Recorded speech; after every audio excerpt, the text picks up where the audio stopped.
What up, everybody, and welcome to Baz on Blades. My name is Baz, and I talk about blades. And today, guys, I have to do something that I hate to do on this channel.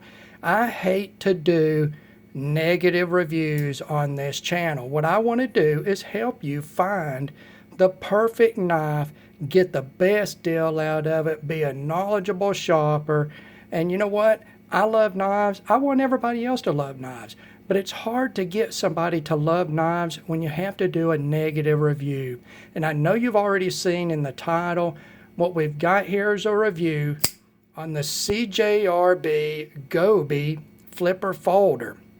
Now, CJRB is a part of Artisan Cutlery, and that's Artisan Cutlery is another one of those higher end production houses out of China.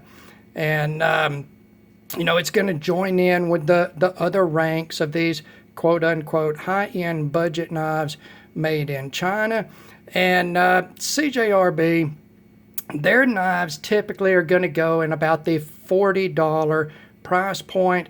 I picked up this Gobi at White Mountain Knives. Thank you, Justin, as always, for your excellent service and prices to the community.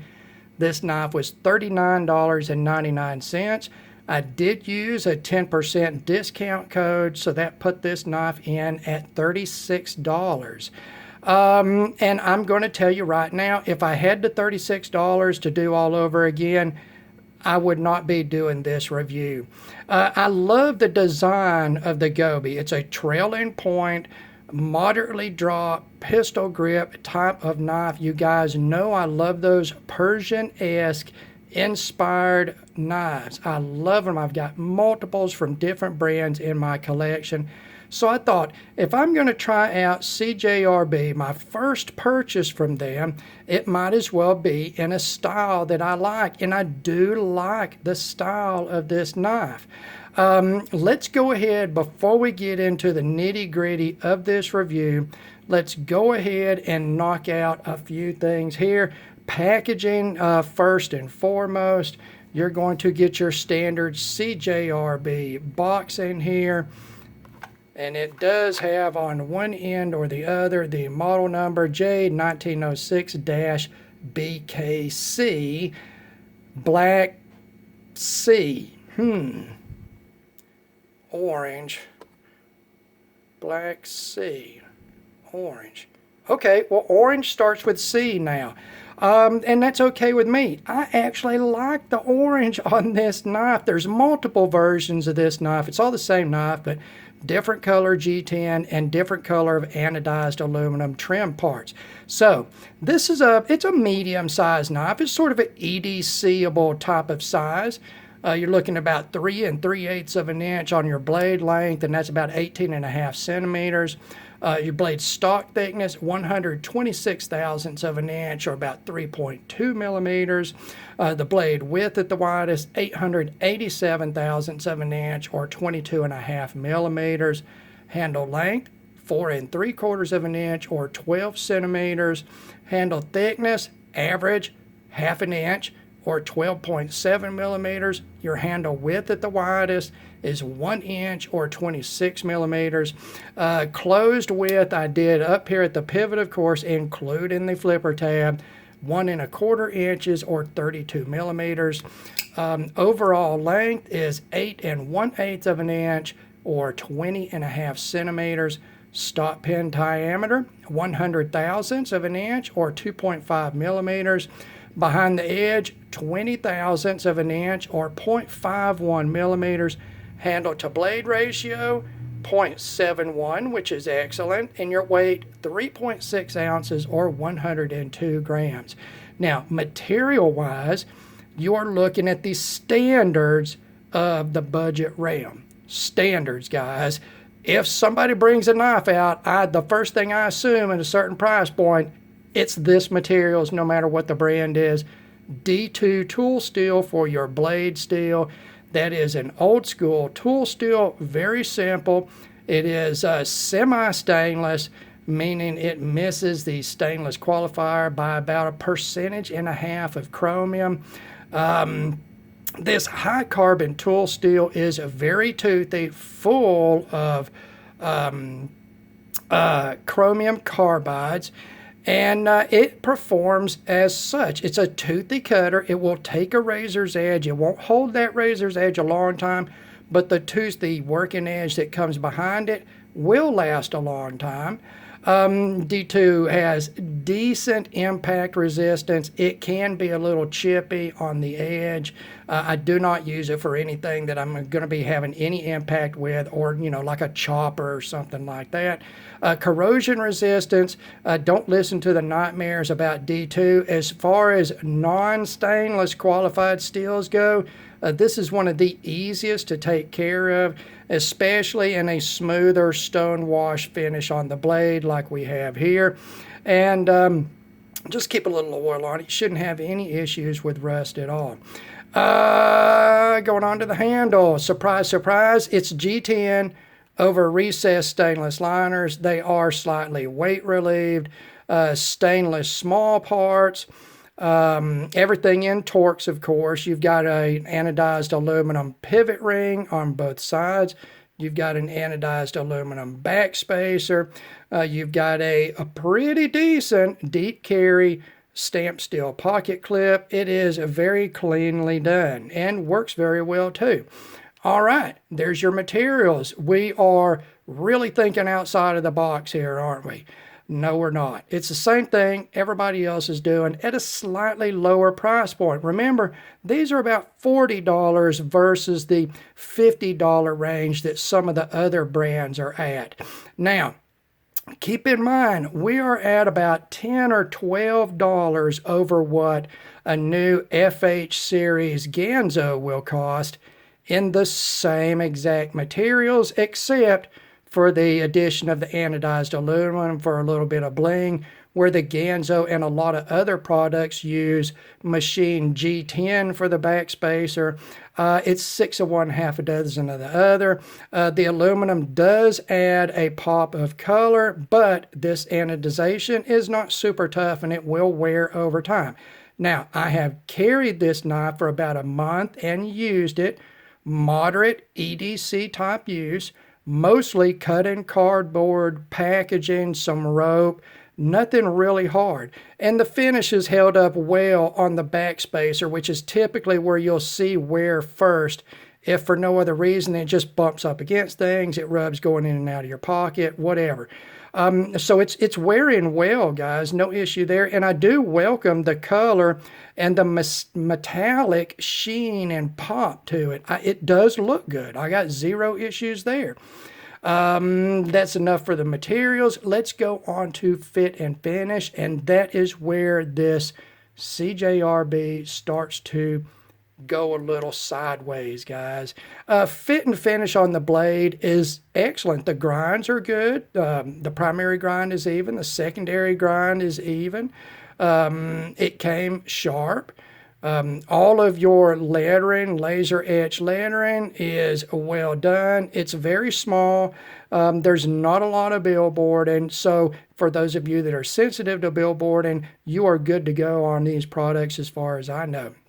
Excellent fit and finish. I would like to see a little section of jimping here, but that doesn't have anything to do with fit and finish. That's subjective. It's just my opinion. I would like to see it personally.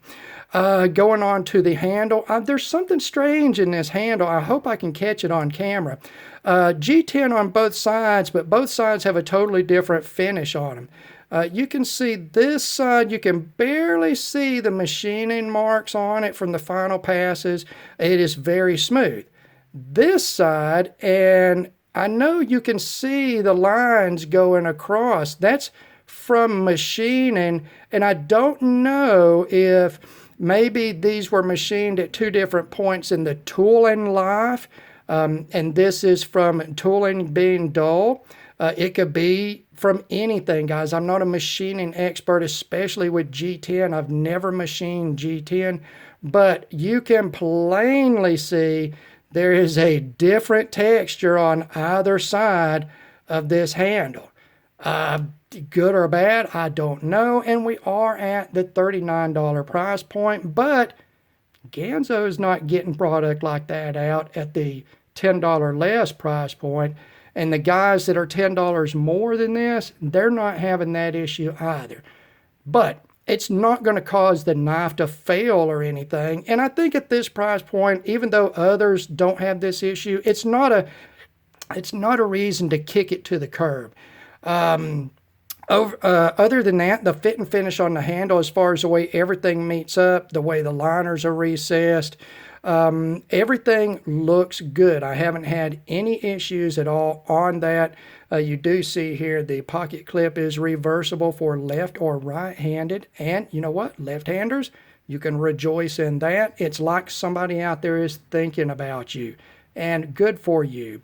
The small parts guys, they're standard, dome, Torx, T6 here and T8 on the pivot, T6 on the pocket clip, and it seems to be well made. I have had this knife apart multiple times, and we're going to talk about that now. We're going to go into action on this knife, and that is where it totally falls apart. Totally.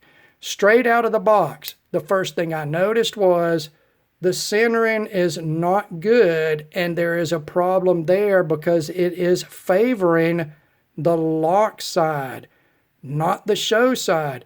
Typically, a liner lock or frame lock, if it is off-center, will favor the show side, and that is because of the pressure from the liner lock or the frame lock pushing the blade over. This is the exact opposite. It cannot be dialed out. To get it centered, you have to loosen the pivot to the point where you get viewable movement side to side of the blade. You have to loosen the pivot, guys. Now, typically when a knife like this is off-center to the lock side, favoring the lock side, it is because of one of two reasons. There is a misalignment in your pivot through holes here, is reason number one. The more typical reason that it happens is the stamped steel liners are not flat, okay? Just a few thousandths of a bend up here at the pivot in those frames where the pivot through hole is punched through when these liners are stamped. Just a couple of thousandths up there transmitted across the blade length will cause that to be uncentered. It is, in my opinion, that is the issue with this knife. The liners are not flat. Now, I noticed that straight out of the box, and I know that a lot of you are thinking right now, well, Bazon Blades, why didn't you return it if you noticed it wasn't centered straight out of the box? I have an answer for that. Let me ask you a question. How many times should I have to return a knife before I get a perfect one to do a review on? Well, the answer from Bazon Blades is 0. I am not going to return a knife in order to get a better one to review. That does not give an honest look at what is available from the manufacturer. If I return something that's defective just to get something that's right, and I reviewed it, that is not an honest review. Now, if I review this thing and then say I'm going to send it back to them and see what they'll do, that's another thing we can follow up later. But I'm not going to do that either. I am going to keep this knife, and I'm going to tell you why. Right now, I am convinced that there is no way I just don't know, guys. I don't think there's any way that I would return this knife.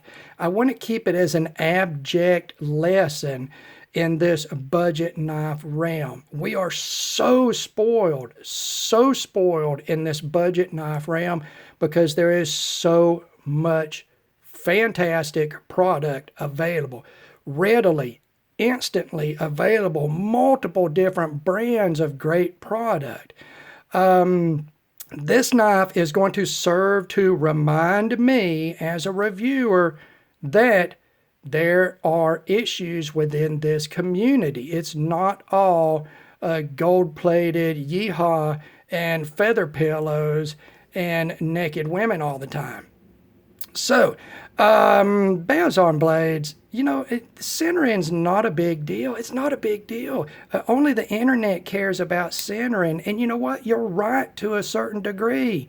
It's not a huge deal. It's not that far off, is it?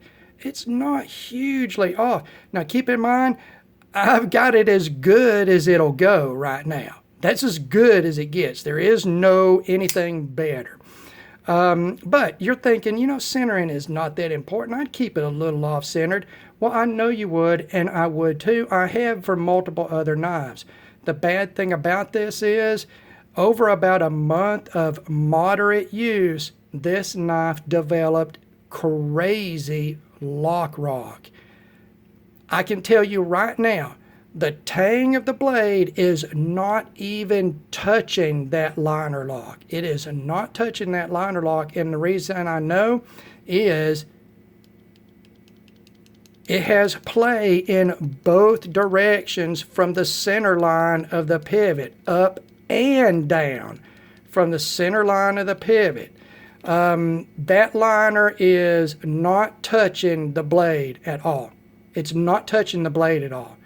The only way that you get any lock from the liner lock of this is when the liner lock doesn't have to do with this, but if you use a blade and you're putting pressure back against the stop pin, it's locked in that direction. Now, if you had some backward negative pressure on the blade, it would push it against the liner lock. And with pressure, I'm not getting crazy amounts of squeeze on the liner lock, meaning the liner lock is not trying to skate across the face of the tang when I put pressure on it. That's not the issue. It feels like the liner lock, the liner itself is a little soft, and it has peened slightly, and it would only take a couple of thousandths for that to affect the lock and cause lock rock.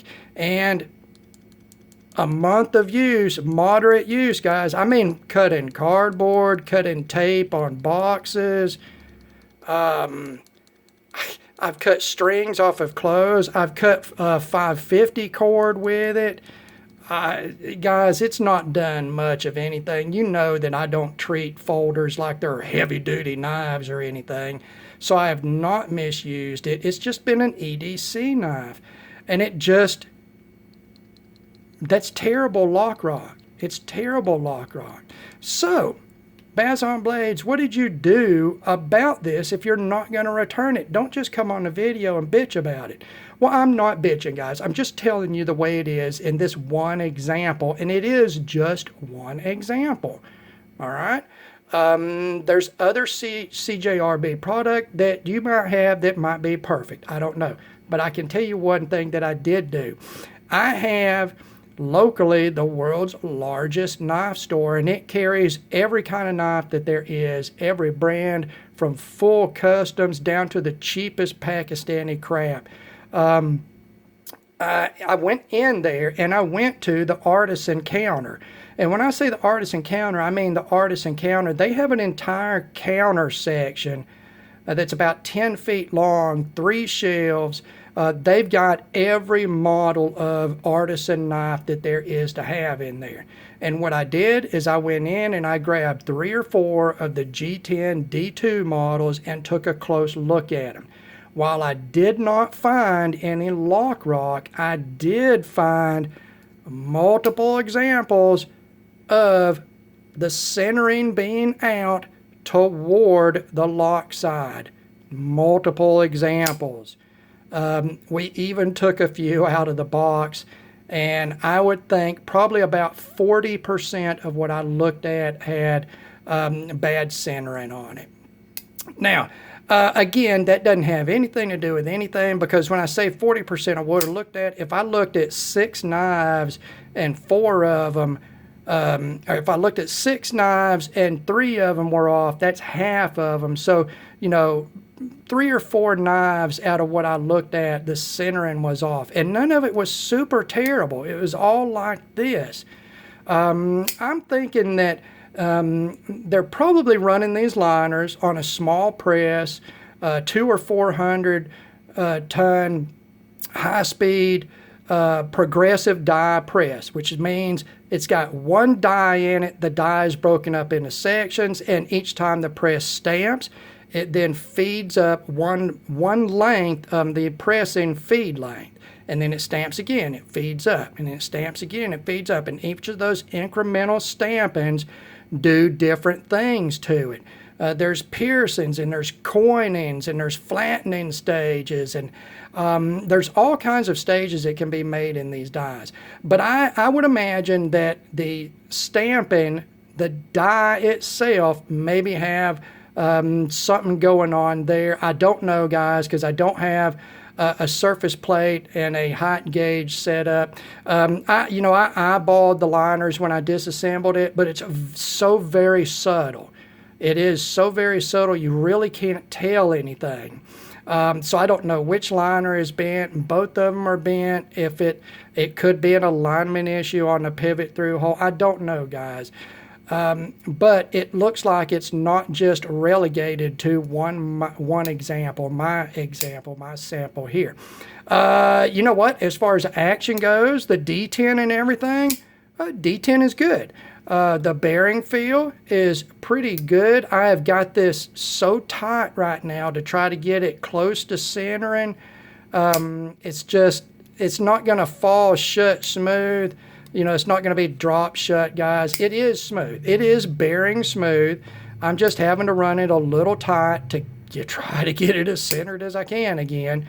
I just felt when I flipped that open, I felt bounce in it. There is enough lock rock that I actually felt bounce when it hit the stop pin. That's a lot of lock rock, guys. I'm sorry to say that. It's a pretty little design. I do like it. I honestly, I don't know much about CJRB knives. My exposure is very limited to just this knife and then the ones that I looked at. But judging from this one sample, it looks like they are making a quality product about online with the Ganzo FH series models, but with some added bling and change of material. And I like that. I do like that. The machining difference on the G10, that's like a zero issue. It's just a curiosity as far as I'm concerned. It's no issue at all. And like I said, the fit and finish overall is good as far as how everything went together. And initially, even though the centering was not good, there was no lock rock. It just developed over the last month, guys. Like I say, I hate to do negative reviews. I hate to do negative reviews because this one example is what this review is going to stand on as far as this review having legs. I mean, other than, me going down to the store and trying some out, and admittingly, I did not take a tool to adjust the pivot. Every one of those, it may have adjusted out straight to center. It very well could have, guys. I can only speak on the one that I have. Now, the reason I'm not going to return this is it is going to become a project knife for me in that I am going to practice tuning liners on a liner lock. What I'm going to have to do is I'm going to have to get access to a surface plate and height gauge, and I will take these liners out, I'll lay them on a surface plate, and then I'll run the height gauge across them. I'll find the bend in the liners. That will be no issue at all. And then I will take the liners to a vise, and I will take that bend out until they are flat, and then I will reassemble it, and I pretty much guarantee that it's going to go straight to center. I just felt that again. I just felt it again, guys. That is, you can see the blade move. You can see it plain, guys. I can see it through the camera. I'm not able to hold the handle absolutely still like a vise, but you can see that moving apart from the handle. That's terrible lock rock. You know what, guys? If you've got CJRB product and you like it and it's fantastic, I'm just happy for you. I really, because I like trailing points and Persian-esque stuff, I really wanted to love this knife, and I just can't. I can't, guys. It's got too many issues going against it that totally overwhelm. There are enough issues to overwhelm how much I like the design. Again, your mileage may vary. I hope it does. I hope your CJRB knives are all perfect. And I don't doubt with this type of build that they can't do it perfect. The numerous companies are. I mean, Ganzo does it. If Ganzo can do it, then everybody else can do it. Come on. Yeah, there you go, guys. I mean, I'd like to get in more of a personal sort of look at this knife, but I think majority of the time in this video was more wisely spent pointing out these flaws and just basically giving all of you a heads up on this. All right, if I do go out and buy more CJRB, I will come back and I will let you all know what I found in it. I think if I get one more and have issues with it, I'll probably be done with the brand.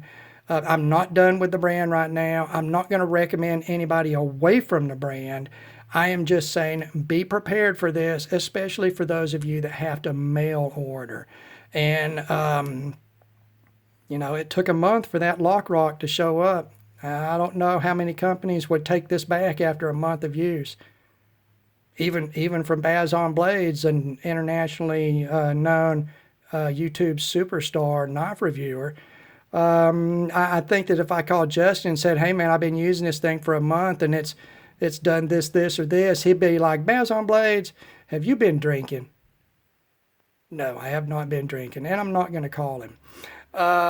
Anyway, like I say, I'm going to experiment on this knife. Yeah, and I do like the design. No issues there. No issues there. And it was a pretty good slicer, guys. It was a pretty good slicer. You know, behind the edge thickness, 20 thousandths. That's right down there. That's slightly thinner than what a paramilitary 2 would be. And D2. D2 is D2, guys. Love it or hate it, it's D2. G10. Yeah. Yeah. And the orange, I do like the orange. You know, I used to hate orange when I was younger, but I really like it as an accent color. I really do like it as an accent color. Anyway, that's what I found in the CJRB Gobi, at least the one sample that I have. Just let that be a warning to you guys. Better educated buyers are stronger buyers. As always, thank you for taking the time to watch one of my videos. God bless all of you, and we will talk to you again.